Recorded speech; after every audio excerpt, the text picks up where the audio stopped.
देखिए बस्तर टॉकीज़ में आप हमेशा देखते हैं कि बस्तर में हमेशा हर जगह कहीं आंदोलन चल रहा है, कहीं मुठभेड़ चल रही है, कहीं कुछ चल रहा है।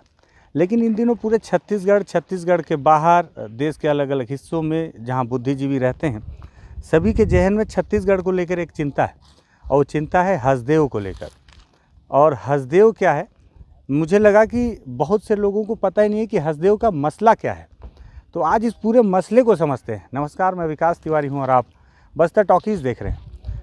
मेरे जो दर्शक हैं लगातार मुझे इतना प्रेशर डाल रहे थे कि सर आप हसदेव जाइए, हसदेव जाइए, हसदेव जाइए। तो भैया लो, मैं हसदेव आ गया हूँ। आप देखें मेरे पीछे हसदेव का ये आंदोलन चल रहा है और मैं यहाँ पहुँच चुका हूँ। अब आप जो है कम से कम निश्चिंत होकर वीडियो देखिए और समझिए कि हसदेव है क्या।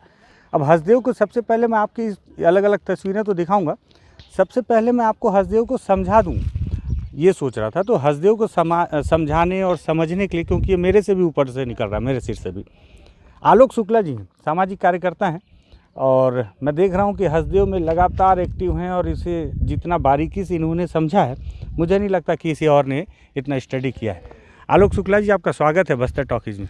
धन्यवाद। आलोक शुक्ला जी, सबसे पहले मेरे जो दर्शक हैं और मैं खुद भी, हमें ये आप बताइए कि मसला क्या है पूरा हसदेव का, कहाँ से शुरू हुआ और क्या मसला है और क्या इसका आने वाला परिणाम हो सकता है। देखिए, पहले हम लोग, आपने कहा हसदेव क्या है, तो हसदेव को सच में समझना ज़रूरी है। देखिए, हसदेव एक हसदेव नदी है और हसदेव नदी का जो जंगल है उसको कहते हैं हसदेव अरण्य एरिया, और ये उत्तर छत्तीसगढ़ में 1700 वर्ग किलोमीटर का एक घना वन इलाका है और ये हसदेव नदी और उस पे बने मिनी माता बांगो बांध का कैचमेंट है। ये इकलौता एक जो वन इलाका है जो कि मध्य भारत का समृद्ध है और मध्य प्रदेश के कान्हा से लेके अचानक माल छत्तीसगढ़ के और झारखंड के पलामू के जंगलों को जोड़ता है। अभी भी ये है कि वो कनेक्ट कर रहा है फॉरेस्ट एरिया को। 2010 में इस पूरे वन इलाके को नोगो इलाका घोषित किया गया था। नोगो का मतलब ये था क्योंकि ये कोल फील्ड भी है। हम जिस जगह खड़े हैं इसके नीचे कोयला है और छत्तीसगढ़ में करीब 5000 मिलियन टन कोयला है। अच्छा। पूरे छत्तीसगढ़ में 55,000 मिलियन टन, उसका लगभग 10% से भी कम कोयला यहाँ पे मौजूद है और इसीलिए कोल फील्ड भी है। और हम देखते हैं जब कोयला नीचे खनिज हो तो एक पहचान उसकी कोल फील्ड से हो जाती है। लेकिन हसदेव ज़मीन के ऊपर बहुत समृद्ध इलाका है। तो जो नोगो इलाका घोषित किया गया था, केंद्रीय वन एवं पर्यावरण मंत्रालय ने एक अध्ययन किया था जिसमें उन्होंने ये पाया कि ऐसे वन इलाके जहाँ कोयला है लेकिन वो समृद्ध वन इलाके हैं, उनको खनन से मुक्त रखा जाए और उनको नोगो इलाके घोषित किया जाए। हसदेव पूरा का पूरा इलाका नोगो था। 4-5 उसके पैरामीटर थे। एक, वनों की घनत्व था, दूसरा उसमें उपलब्ध समृद्ध जैव विविधता, तीसरा जो हाइड्रोलॉजी, उन जंगलों पहाड़ों से निकलने वाली विभिन्न जल स्रोत और वन्य प्राणियों की उपस्थिति, जो पूरा एक बायोलॉजिकल और इको सेंसिटिव इलाके के रूप में होने के कारण पूरे हसदेव को नोगो इलाका घोषित किया गया और खनन से मुक्त किया गया। और यहाँ पे करीब 23 कोल ब्लॉक आवंटित हैं। लेकिन मतलब छत्तीसगढ़ में कि हसदेव में, अच्छा, हसदेव में कुल 23 कोल ब्लॉक आइडेंटिफाई हैं। उन 23 कोल ब्लॉक 2010 के पहले आवंटित भी थे, लेकिन खनन की प्रक्रिया शुरू नहीं हुई क्योंकि नोगो 2010 में डिक्लेयर हुआ। लेकिन खनन कंपनियों के दबाव के कारण 2012 में यहाँ पहली स्वीकृति उसी पर्यावरण मंत्रालय के द्वारा दी गई, पलसा ईस्ट केतेवासन कोयला खदान, जो हमारे सामने है। ये कोयला खदान राजस्थान सरकार की खदान है और इसका खनन का जो ठेका है, मतलब ठेका नहीं कहना चाहिए, एक तरीके से मालिकाना हक है एमडीओ के तहत, वो है अडानी कंपनी के पास। और अच्छा, ये जो चल रहा है, ये जो चल रहा है, ये एक बार उस खदान को दिखाने की कोशिश करें, उस किनारे पे दिखें तो हल्का सा आप देखे होंगे, तो ये अडानी का है। ये राजस्थान का है, लेकिन अडानी का जो है संयुक्त उपक्रम कंपनी बनाई गई है। अच्छा। पलसा केते कॉलोनीज लिमिटेड, जिसमें 74% शेयर अडानी का है और उसके बाद फिर जो है अनुबंध खनन का जो है वो भी अडानी के पास। मतलब आप एक समझिए कि एक तरीके से ये मालिकाना हक अडानी के पास आ गया, क्योंकि इसकी पर्यावरणीय स्वीकृति, वन स्वीकृति, भूमि अधिग्रहण, सारा कुछ, और खनन करना और कोयला सप्लाई उसी को करना है। तो 2012 में इसको स्वीकृति दी गई ये कहते हुए कि ये फ्रिंज है, किनारा है, ये मेन हसदेव एरिया नहीं है। और 2012 में स्वीकृति के बाद इसमें खनन शुरू हुआ। 2 चरणों में खनन होना था। पहले 15 सालों में 140 मिलियन टन कोयला, पहले 15 सालों के खनन के उपरांत उसका पुनः फॉरेस्टेशन होने के बाद फिर दूसरे चरण में खनन होना था, जो कि 1400 के आसपास कुल एरिया था 2028 के बाद। ये इसकी प्लानिंग थी और जब इसको स्वीकृति दी गई तब उसी के वन स्वीकृति में ये भी जयराम रमेश ने कहा कि पलसा ईस्ट केतेवासन के अलावा हम मुख्य हसदेव को खोलने अब किसी भी खदान को स्वीकृति नहीं दी जाएगी, बस इसे ही दिया जा रहा है। बिल्कुल। तो ये जो है उसके अगला पलसा कोल ब्लॉक ये उसके बाद शुरू हुआ।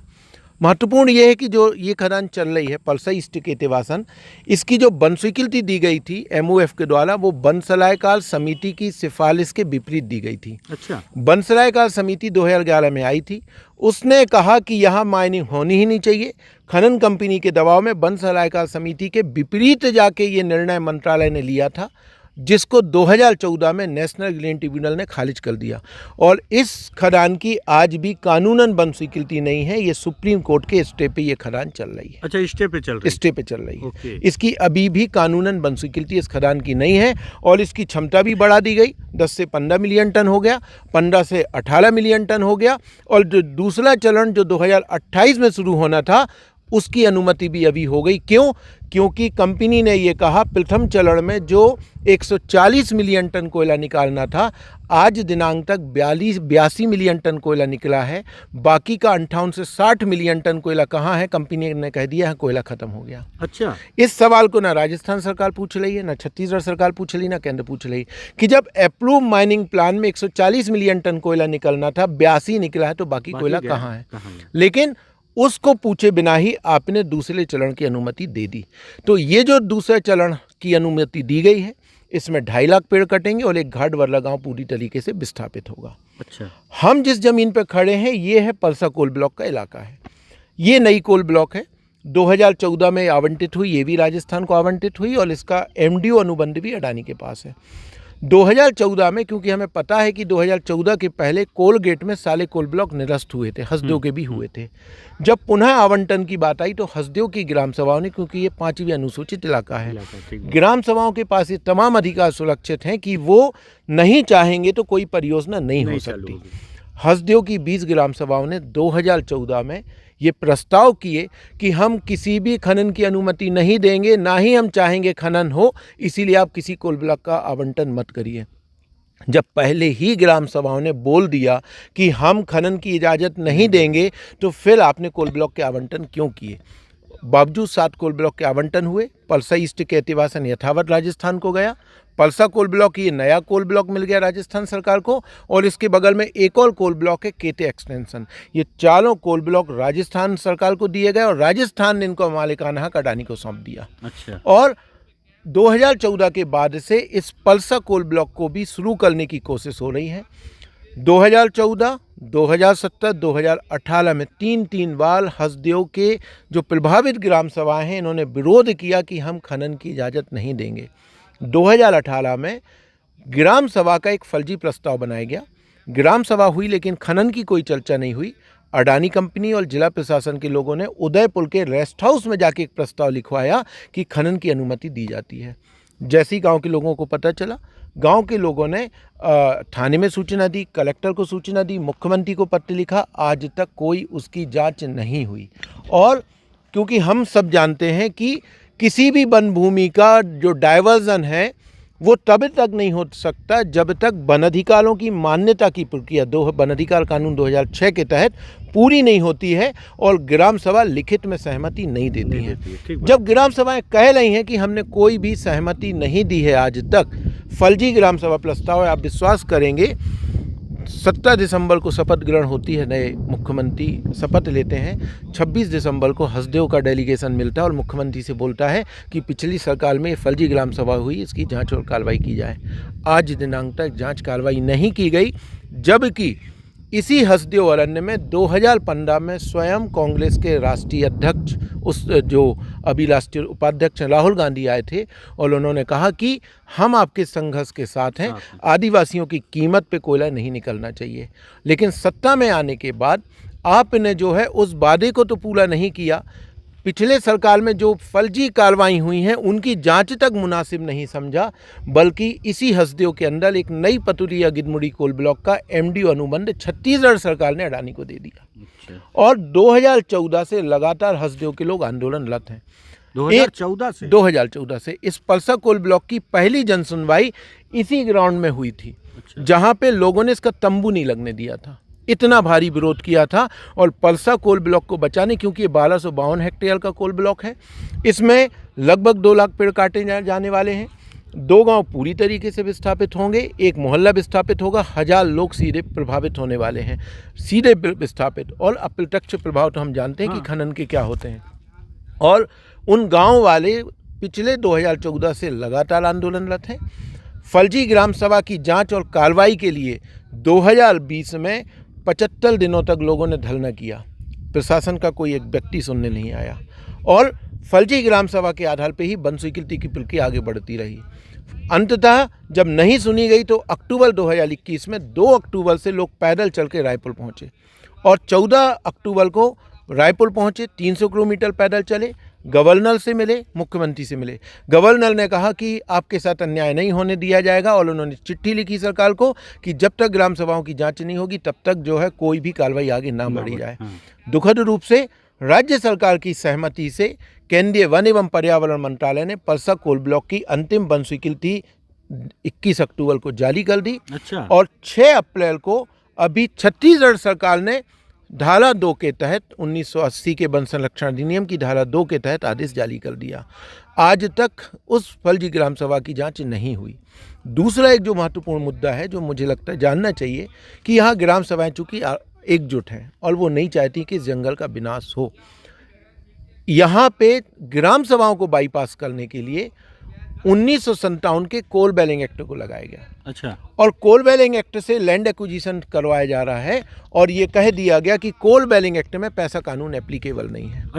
जो कांग्रेस सरकार भाषण देती है, कांग्रेस के जो राहुल गांधी बाल बाल बोलते हैं कि 2013 का हमने आदर्श कानून बनाया है, उन्हीं की राज्य सरकार 2013 का कानून नहीं लागू कर रहे हैं, वो 1957 का कानून लागू कर रहे हैं और बेसलमी के साथ ये कह रहे हैं कि यहाँ पे पैसा कानून एप्लीकेबल नहीं होता। अभी तक यहाँ के 75% लोगों ने जो प्रभावित मुआवजा नहीं लिया है, मामला हाईकोर्ट में पेंडिंग है।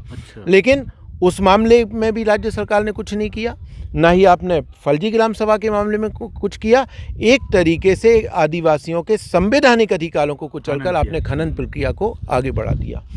दूसरा जो सबसे महत्वपूर्ण जो हिस्सा है वो ये समझना चाहिए कि जंगल बचना क्यों चाहिए। ये जंगल सिर्फ 2 गांव का मामला नहीं है।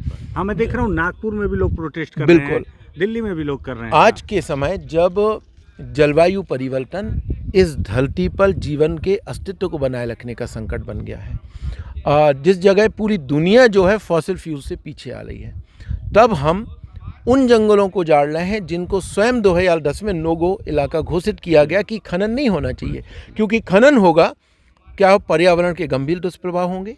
ये प्राकृतिक साल के वन हैं, खत्म हो जाएंगे। ये हाथी का इलाका है। आज हम देखते हैं कि छत्तीसगढ़ में मानव हाथी द्वंद्व से 16 जिले प्रभावित हैं। 3 सालों में 45 हाथी मारे गए हैं, 200 से ज़्यादा लोग मारे गए हैं।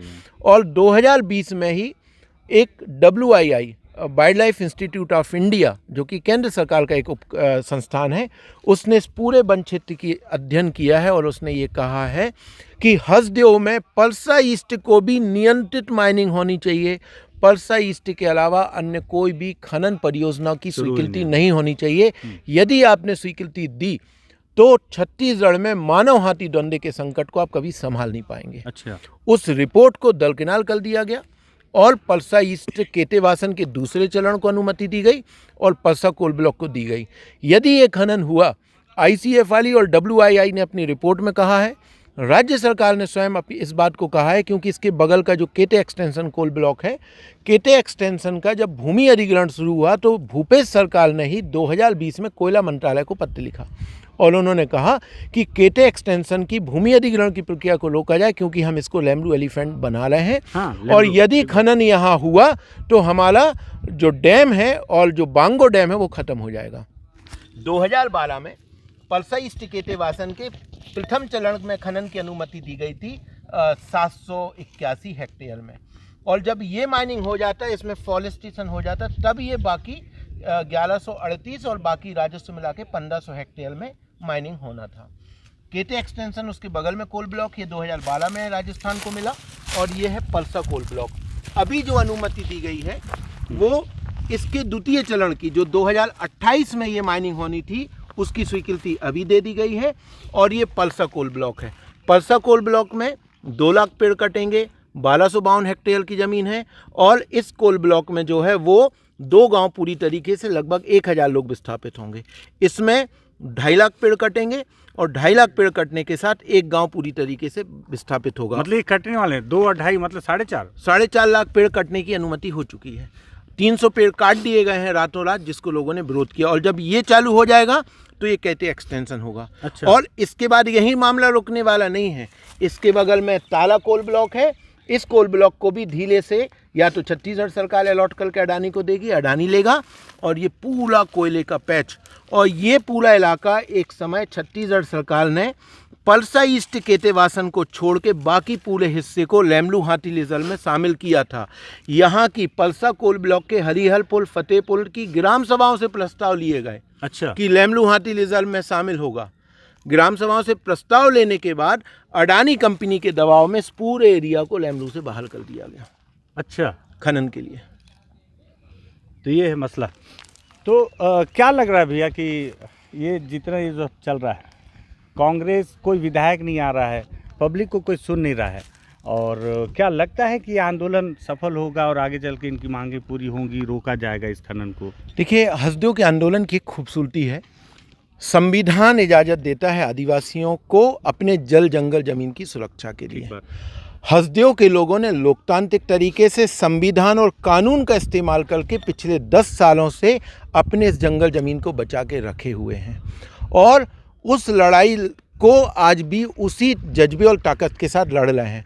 और ये लड़ाई किसी एक गांव की नहीं है, क्योंकि यहाँ 23 कोल ब्लॉक हैं। लोग जानते हैं कि यदि एक खदान खुलेगी तो कल अगली खुलेगी, और इसीलिए पूरे हसदेव के लोग मिलकर लड़ रहे हैं कि ये पूरे हसदेव आलन को बचाने का मामला है। जो मैंने आपको कहा था कि WII ने तो कहा कि भाई मानव हाथी द्वंद्व बढ़ेगा, खुद सरकारी ये दस्तावेज हैं कि यदि यहाँ जंगल कटा तो यहाँ के डिफॉरेस्टेशन से जो सॉयल इरोजन होगा, उससे मिनी माता बांगो डैम का जल भराव क्षमता कम होगा, जिससे 4 लाख हेक्टेयर जांजगीर की सिंचाई क्षमता पे असर होगा।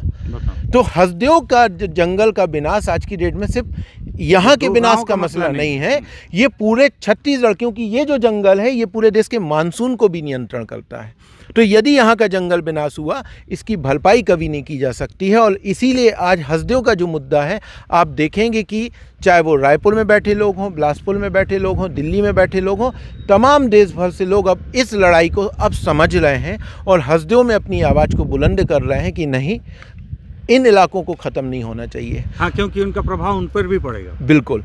दूसरा एक जो महत्वपूर्ण बात है कि COP26 हुआ, मोदी सरकार ने उसमें का प्रतिबद्धता जताई कि 2030 तक हम अपने 50% जो एनर्जी है वो रिन्यूएबल एनर्जी से ले लेंगे। जब 2030 में आप 50% रिन्यूएबल एनर्जी से लेने वाले हैं, मतलब कोल का हिस्सा कम होगा।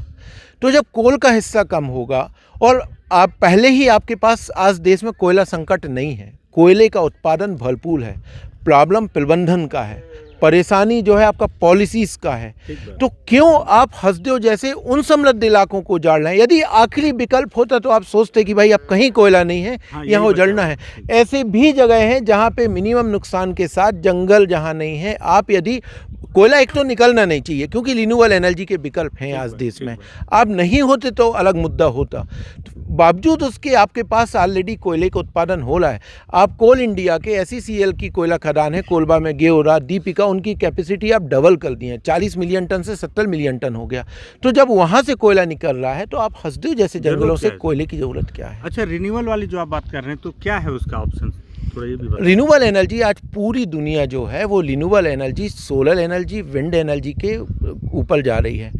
कई ऐसे देश हैं जो लगभग अपनी मैक्सिमम बिजली जो है रिन्यूएबल से ले रही हैं। और जो COP26 में हुआ था, जो फेज़ आउट था कि हम कोल से विड्रॉ करेंगे और हम जो है रिन्यूएबल एनर्जी पे जाएंगे। हालांकि उस शब्द को फेस डाउन में बदल दिया गया और भारत सरकार ने प्रतिबद्धता जताई है कि 2070 तक हम नेट जीरो होंगे। तो 70 तो बहुत लंबा समय है, तब तक तो कोयला ही आप पूरा ख़त्म कर लेंगे, लेकिन 2030 तक जो आपने 50% रिन्यूएबल की बात की है वो अपने आप में बहुत महत्वपूर्ण है। दूसरा बहुत महत्वपूर्ण है कि 2014 से लेके 2022 तक आपने जो कोल ब्लॉक आवंटन किए हैं उनकी क्षमता लगभग 580 मिलियन टन वार्षिक उत्पादन की है। कोल इंडिया ने खुद ही 1 बिलियन टन कोयले उत्पादन की बात कही है। यदि उन खदानों में आप हसदेव के 20 मिलियन टन को छोड़ भी दें तो लगभग 550 मिलियन टन की कैपेसिटी तो आप पहले ही अलॉट कर चुके हैं आप उसमें से, और 1500 मिलियन टन कोयला। लेकिन दूसरी तरफ आप कोल इंडिया ने कहा है कि ऑपरेशनल कोल ब्लॉक से ही हमारी कोल ब्लॉक जो है कोयले की ज़रूरत पूरी हो रही है। तो हसदेव जैसे इलाकों को उजाड़ने की कोई आवश्यकता नहीं है। भैया आप ये जितनी चीज़ें बता रहे हैं तो आपने तो इसके सारे डॉक्यूमेंट्स भी कलेक्ट करके रखे होंगे, मतलब तथ्यात्मक तौर पे बता रहे हैं। क्या लगता है कि वजह क्या होगी इसके पीछे, मतलब फिर इसके पीछे क्या चल रही है, क्या राजनीति चल रही है आपके हिसाब से अगर कुछ? कोयले की काली कमाई। अच्छा, जो मसला है, देखिए ये जो कोयला है ये बेसिकली राजस्थान के कोयले संकट का सवाल नहीं है। राजस्थान के पास कोयले के विकल्प हैं। आप ही से एक सवाल पूछता हूँ कि ये खदान है, इस खदान से तो अभी कोयला गया नहीं है, ये ब्लॉक है, अभी खदान नहीं हुआ है तो गांव है। इस गांव के नीचे का कोयला नहीं निकला। जिस कोल ब्लॉक से कोयला निकला ही नहीं है अभी तक, उसका कोयला संकट राजस्थान में कैसे हो गया? ठीक है, क्योंकि आपके पास तो पावर प्लांट है। हाँ। पावर प्लांट आज भी चल रहे हैं। जो पावर प्लांट चल रहा है उनको कहीं ना कहीं से तो कोयला जा रहा है। तो पल्सा नहीं चलने से आपका कोयले का संकट कैसे खड़ा हो गया? दरअसल ये संकट जो है राजस्थान के कोयले का संकट नहीं है, ये संकट जो है अडानी के मुनाफे का सवाल है। 2018 में कालवा मैगजीन ने एक रिपोर्ट की थी। कालवा मैगजीन ने अपनी रिपोर्ट में ये कहा कि जो पल्सा ईस्ट केतेवासन कोल ब्लॉक है, जो अडानी कंपनी से राजस्थान कोयला ले रहा है, वो प्रति टन 275 से लेकर 400 रुपये अतिरिक्त भुगतान कर रहा है। मतलब कोल इंडिया उसी ग्रेड का कोयला जिस दल पे राजस्थान को पहुंचा के देगा उससे ज़्यादा भुगतान अडानी को किया जा रहा है। अच्छा, राज्य सरकारों को 100 रुपये की रॉयल्टी पे कोल ब्लॉक इसीलिए दिया जाता है ताकि कंज्यूमर को सस्ते में कोयला मिले। जब आपको कोल इंडिया से महंगे दल पे कोयला लेना है तो फिर आपको कोल ब्लॉक देने की ज़रूरत क्या है? आप कोल इंडिया से ले लीजिए। तो सवाल यहाँ हजारों करोड़ के मुनाफे का है। मैंने आपको जो पहले चर्चा में कहा कि 140 मिलियन टन कोयला निकलना था, निकला 82 मिलियन टन इनके हिसाब से नहीं, इन्होंने डॉक्यूमेंट ही में ही कहा। इन्होंने कहा कि बाकी कोयला निकल नहीं पा रहा है, वो बेंचेस में दब गया और ऐसा वैसा दब गया। तो आपका फिर माइनिंग प्लान फर्जी था। आपके ऊपर तो FIR होनी चाहिए। और यदि माइनिंग प्लान फर्जी नहीं था, एग्जैक्टली, और माइनिंग प्लान अप्रूवल था, तो फिर कोयला कहाँ गया? कोयला दरअसल कहाँ गया उसका जवाब ये है, राजस्थान सरकार और अडानी के बीच का अनुबंध है कि ये जो लिजेक्ट कोयले के नाम पे 4000 किलो कैलोरी के ऊपर का कोयला अच्छा कोयला माना जाएगा, उसके नीचे का कोयला है वो लिजेक्ट माना जाएगा। और 30% तक का कोयला राजस्थान सरकार का जो माइनिंग का कोयला वो अडानी अपने पास रखेगा, वो उसकी संपत्ति है। अच्छा, उस पर राजस्थान का कोई क्लेम नहीं है, वो उसको मार्केट में बेचेगा। और लिजेक्ट कोयले के नाम पे अच्छा कोयला पूरा निकाल के माइनिंग का बेचा गया है। तो एक तरफ आप मार्केट दल से ज़्यादा पैसा ले रहे हैं, दूसरी तरफ लिजेक्ट का खेल है। तो ये मुनाफे का खेल है और इसीलिए अडानी के जो मुनाफे के लिए जो है वो सारी सरकारें, चाहे वो छत्तीसगढ़ हो, चाहे वो राजस्थान हो, चाहे केंद्र की मोदी सरकार हो, अडानी के मुनाफे के लिए हसदेव को बचाने के लिए, उजाड़ने के लिए एकजुट हैं ये। क्यों? क्योंकि बीच में अडानी है, और बीच में पैसा है, बीच में क्योंकि चुनावी फंड भी लेना है। बिल्कुल। तो कुल मिला के मसला ये है कि मेरे समझ में नहीं आ रहा है काहे से कि जब कोई कांग्रेसी बड़ा नेता मंच पे खड़ा होता है तो बोलता है कि अडानी और अंबानी जो है मोदी की प्रॉपर्टी है, मोदी के नाम से जोड़ा जाता है। लेकिन अभी आलोक भैया ने जिस तरह से बहुत डिटेलिंग में समझाया तो ये समझ में आ रहा है कि अडानी के साथ जो फायदे का सौदा है उसमें कांग्रेस भी मलाई खा रही है। बिल्कुल बिल्कुल। तो मलाई सब खा रहे हैं। अच्छा, सबसे बड़ी बात यह है कि आलोक भैया ने जो इतनी देर तक ये सारी चीज़ें बहुत तकनीकी तौर पे बताई, इतनी लंबी बातचीत में आपने जो समझा, जो मुझे समझ में आ रहा है, बहुत शॉर्ट में मुझे इसलिए समझ में आ रहा है कि ये सारा मसला इसलिए हल नहीं हो पा रहा है क्योंकि हाथी से मरता गरीब है, गांव उजड़ते गरीबों के हैं और सारी चीज़ें, सारी दुविधाएं, सारी समस्याएं आती गरीबों को हैं। ना अडानी कभी गर्मी झेला, ना कोई सरकार का बड़ा आदमी कभी गर्मी झेला, ना उनके घर से किसी के लोग को हाथी ने मारा, ना उनके घर विस्थापित हुए, ना उन्हें दबड़े जैसे छोटे मकानों के विस्थापन पॉलिसी का लाभ मिला। दिक्कत यही है कि गरीबों की सुनना कोई नहीं है, और दिक्कत यह है कि पॉलिसी भी गरीबों के लिए ही बनाई जा रही है। तो मेरा ये मानना था कि मैं आलोक भैया से बहुत डिटेल में सुनते हुए समझने की कोशिश करूं, समझाने की कोशिश करूं। मुझे कुछ बोलने की आवश्यकता नहीं है। आलोक भैया ने हालांकि पूरी डिटेलिंग से बताया, नक्शा तक बना दिया कि आखिर में ये हसदेव का मसला क्या है। आगे की वीडियो में मैं आपको गाँव के लोगों से भी बातचीत कराऊँगा, बाकी लोगों से मिलवाऊँगा जिन्हें विस्थापन का लाभ मिला है, उनका जीवन कितना बदला है, क्या बेहतरीन हुआ है या दुश्वार हो गया है, ये भी दिखाऊंगा। सारी कहानियाँ देखेंगे आप बस्तर टॉकीज़ में, क्योंकि मसला आदिवासियों का है। धन्यवाद।